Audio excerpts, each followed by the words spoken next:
Hello students, आप सभी का स्वागत है मेरे चैनल मिस्ट्री ऑफ केमिस्ट्री में। और जो हमने फर्स्ट पार्ट देखा था इंट्रोडक्शन का, जिसमें आपने स्टडी किया था रियल नंबर्स का, उसी को हम लोग आगे कंटिन्यू कर रहे हैं। तो इसमें हम अब बात करने जा रहे हैं यूक्लिड्स डिवीजन लेमा मेथड। तो लीमा का सबसे पहले हम लोग मीनिंग समझते हैं कि लीमा क्या हुआ। तो चलिए पहले लीमा समझ लें कि लीमा है क्या। तो लीमा को समझने के लिए देखिए, लीमा समझते हैं। लीमा का एक तरह से मीनिंग ये हुआ कि कोई स्टेटमेंट जो प्रूव हो चुका है उसके द्वारा हम दूसरे क्वेश्चनों को सॉल्व कर दें, तो वो एक तरह का लीमा हो गया। जैसे मान लीजिए, पहले समझते हैं फिर इसका डिफाइन भी करेंगे। जैसे अगर मैं एक राइट एंगल ट्रायंगल की बात की जाए, राइट एंगल ट्रायंगल, तो आपको मालूम है कि राइट एंगल ट्रायंगल कब बनेगा? जब उसमें एक एंगल, इसमें क्या हो, इसमें वन एंगल कितने का होना चाहिए? वन एंगल 90 डिग्री का होना कंपलसरी है। तो ये जैसे स्टेटमेंट है, ये प्रूव हो चुका है कि राइट एंगल ट्रायंगल में एक एंगल 90 डिग्री का हो, ये स्टेटमेंट है। तब उसे आप क्या कहोगे? राइट एंगल ट्रायंगल कह लेंगे। अगर मैंने इसी तरह का एक सिमिलर क्वेश्चन दे दूं आपको, जैसे मैंने ऐसे क्वेश्चन दिया PQR और यहाँ दिया मैंने 45 डिग्री, ये भी दिया 45 डिग्री। अब आपको ये एंगल तो पता ही चल जाएगा कितने का होगा, क्योंकि अगर ये टोटल इसका एंगल निकालेंगे तो ट्रायंगल के इंटरनल एंगल कितने होंगे? अगर उसका सम आप लोगे तो कितने का होगा? 180 डिग्री का। सबको ऐड करोगे तो इट मीन्स ये कितना है? 90 डिग्री। तो क्या हम ये कह सकते हैं कि ये कैसा है? राइट एंगल ट्रायंगल है। Right angle triangle, right angle triangle है।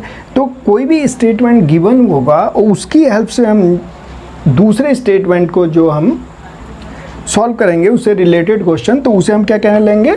लीमा कहने लेंगे। तो इतनी बात समझ में आ गई। अब देखिए, तो इट मीन्स लीमा क्या हो गया? लीमा को हम ये कह सकते हैं proved statement is used to solve any other specific question या प्रॉब्लम कह सकते हो आप। तो क्या हो गया? कोई भी प्रूव्ड स्टेटमेंट है, उसके द्वारा हम दूसरे क्वेश्चन को उसी तरीके दूसरे क्वेश्चन को सॉल्व करके प्रूव कर रहे हैं, तो उसका मीनिंग हो गया लेमा। तो समझ में आ गया। अब चलिए, अब बात आती है यूक्लिड की। डिवीजन तो डिवाइड से हो गया। डिवीजन का मीनिंग क्या हो गया? डिवाइड करना। अब आ जाए यूक्लिड। यूक्लिड जो है ये हो गया नाम, ये हो गया ग्रीक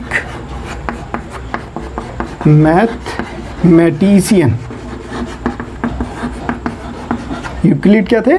ग्रीक मैथमेटिशियन थे। और इन्हीं को क्या कहा जाता है? फादर ऑफ, इन्हें क्या कहा जाता है? फादर ऑफ ज्योमेट्री कहा जाता है। मतलब ये ज्यामिति के जनक माने जाते हैं कि ज्यामिति के जनक कौन है? यूक्लिड। तो इन्होंने ही एक क्या दिया? यूक्लिड्स डिवीजन लेमा मेथड दिया। तो देखिए, इसे और समझने की कोशिश करते हैं। तो ये क्या है इनका स्टेटमेंट, उसे समझते हैं। तो ये समझ में आ गया हमें कि यूक्लिड्स डिवीजन लेमा क्या होता है।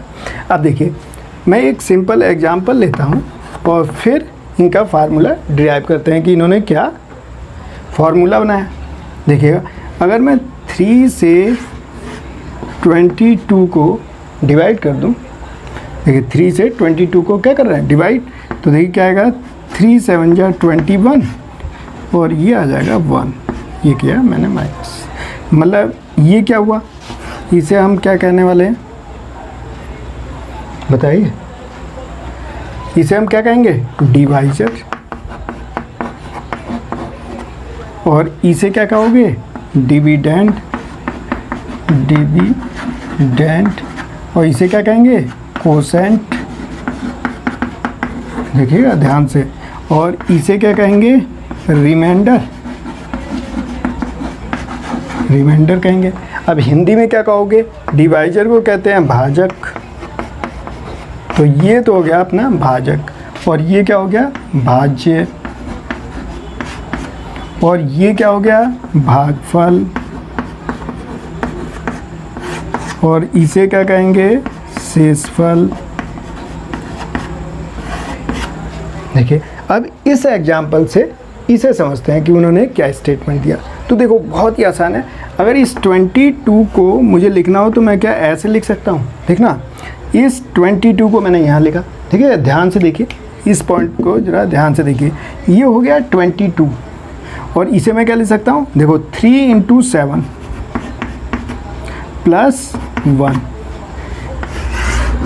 ये अगर आपको आ गया तो समझो यही इसका फार्मूला है। तो उन्होंने क्या कहा, इसको उन्होंने माना B, इसे माना उन्होंने A। आप दूसरा भी मान सकते हैं, मतलब जैसा NCERT बुक में गिवन है उसके अकॉर्डिंग A आ गया। इसको मान लिया स्मॉल q और इसे मान लिया स्मॉल r। तो देखिए फार्मूला क्या बनेगा, यूक्लिड्स डिवीजन लेमा का जो फार्मूला बनेगा वो क्या बनने वाला है, या ध्यान दीजिएगा यहाँ पे जो 22 जो डिविडेंड है, जहाँ 22 है वहाँ क्या लिख दूँ, A। तो डिविडेंड तो ये आ गया। अब ये देखो डिवाइजर क्या है, B, तो यहाँ क्या लिख दूँ, B। और ये देखो कोसेंट कितना है, Q। और ये क्या है, रिमाइंडर, इसे स्मॉल r। देखो ये फार्मूला बन गया, इसे ध्यान रखना है। A = BQ + R, where R = जो R की वैल्यू होगी वो क्या होगी, B से तो कम होगी। R क्या है, R की वैल्यू देखो कितनी आई, 1। तो ये किससे कम है, B कौन सा है, ये 3 से हमेशा कम होगी। रिमाइंडर हमेशा 3 से कैसा होगा, कम ही आ रहा है। और 0 से बड़ा होगा, या तो 0 के बराबर हो जाएगा, मान लो पूरा कट गया तो 0 हो जाएगा, या फिर 0 से बड़ा होगा। ठीक है, बात समझ में आ गई। तो इस पॉइंट को ध्यान रखना है। तो ये मेथड क्या कहलाता है, इसी को हम क्या कहते हैं, यूक्लिड्स डिवीजन लेमा मेथड कहते हैं। अब जब हम इस स्टेटमेंट के द्वारा जो गिवन क्वेश्चन होंगे उसमें कंडीशन अप्लाई करके उन क्वेश्चन को सॉल्व करेंगे, तो वहाँ पे क्या लगाएंगे, यूक्लिड्स डिवीजन लेमा मेथड। ठीक है, समझ में आ गया। अब एक दूसरा भी देख लिया जाए, एक है यूक्लिड्स डिवीजन एल्गोरिथम, तो उसे भी देखा जाए। वो क्या है, देखिएगा ध्यान से, चेंज कर देते हैं। सेकंड क्या है हमारा, यूक्लिड्स, सेकंड पॉइंट यूक्लिड्स, देखिए डिवीजन एल्गोरिथम,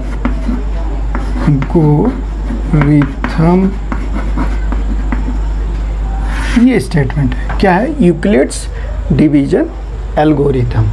अब इसे समझा जाए कि एल्गोरिथम क्या होता है, एल्गोरिथम, इसे समझे, ये क्या है भाई। तो यूक्लिड्स वही जो अभी हमने बात की, डिवीजन करना है, भाग देना है।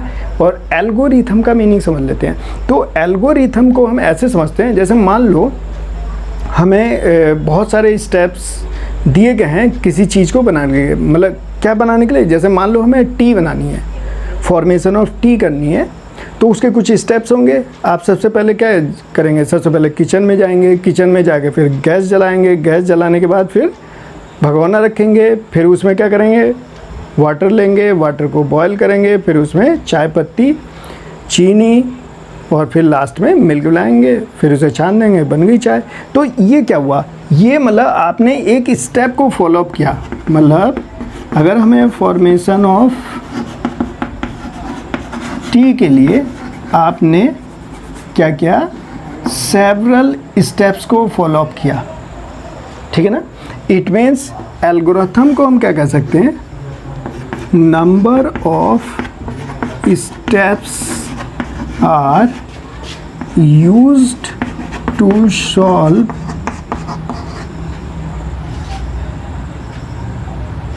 सॉल्व गिवन प्रॉब्लम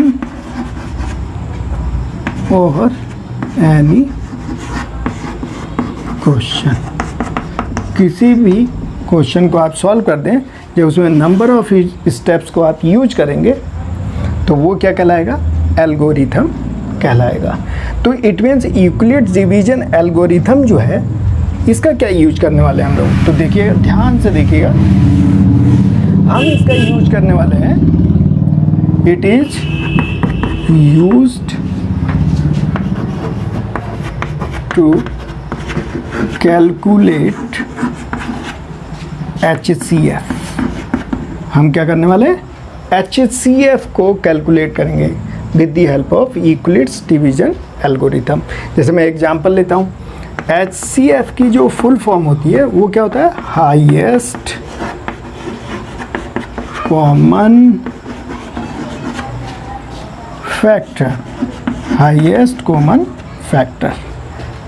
तो ये ध्यान रखना है, इसे हम क्या कहते हैं, महत्तम, ठीक है। और एक होता है एलसीएम, लीस्ट कॉमन मल्टीपल, जिसे हम लोग क्या कहते हैं, बताइए। ये तो हो गया महत्तम, उसे कहते हैं लघुत्तम। तो ये ध्यान रखना है। अब देखो, इसके मैं कुछ मेथड्स बता रहा हूँ। जैसे मान लो हमें इस क्वेश्चन को सॉल्व करना है, जैसे मैंने लिया 8 और 10 दिया मैंने, और यहाँ लिखा फाइंड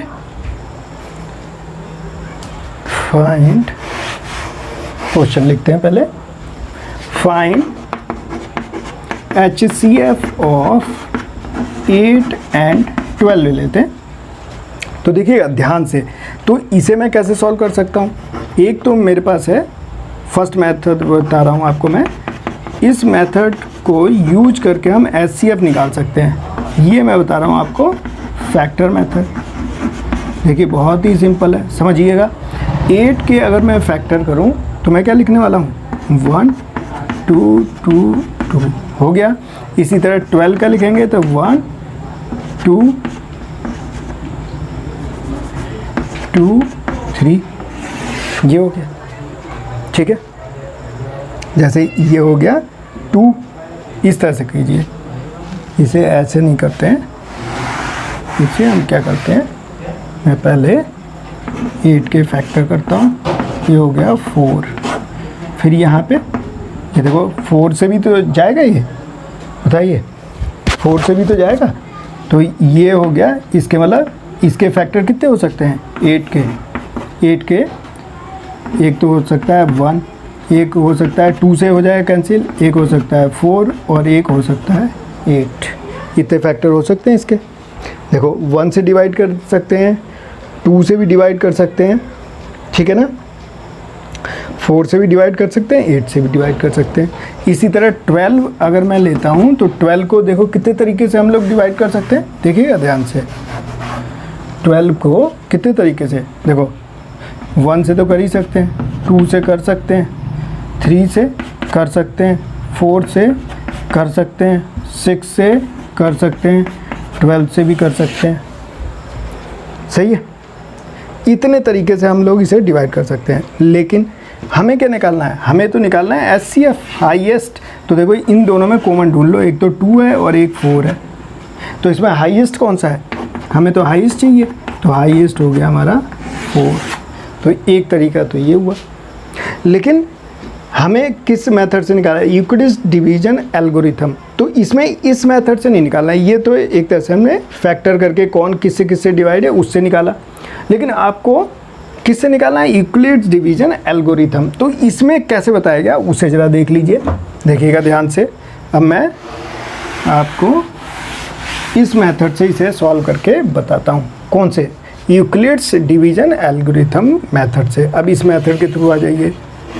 क्यों, यहाँ तो डिवीजन के थ्रू निकालना है हमें, तो क्या करना होगा, सबसे पहले 8 लीजिए, और यहाँ लिखे 12। देखिए ध्यान दीजिए इस पॉइंट पे जो ध्यान दीजिए। अब देखिए कितनी बार जाएगा 1, तो ये आ गया 8, यहाँ करूँगा माइनस। अब यहाँ देखिए 12 में से 8 गए 4। अब देखिए क्या करेंगे, जब ये 4 आ जाएगा तो ये जो आपने माइनस किया है अब ये वैल्यू आएगी यहाँ पे। तो 4 2 जा 8, ये देखिए ये 0 हो गया। अब 0, जब ये 0 हो जाएगा तो इससे पहले वाली वैल्यू, ये वाली वैल्यू अब क्या हो गई, ये हमारी HCF हो गई। तो इसकी HCF की वैल्यू कितनी आ गई, 4 आ गई। यही आपका क्या है, यूक्लिड्स डिवीजन एल्गोरिथम मेथड है। तो इस तरह से इन क्वेश्चनों को सॉल्व करना है। देखिए बिल्कुल सिंपल है। तो एक तो मैंने आपको अभी फैक्टर मेथड बताया कि किससे किससे वो डिवाइड हो रहा है, दूसरा मैंने आपको यूक्लिड्स डिवीजन एल्गोरिथम मेथड बताया। तो इनको आप एक बार में समझना है तो 2 बार देखिए, इसे कंटिन्यू आप देखते रहिए। अब नेक्स्ट वीडियो में हम लोग NCERT के क्वेश्चन सॉल्व करेंगे, तो इसे बार बार देखिए अगर एक बार में समझ नहीं आया। और हम नेक्स्ट वीडियो में फिर न्यू कॉन्सेप्ट के साथ आपसे मिलते हैं। Thank you very much.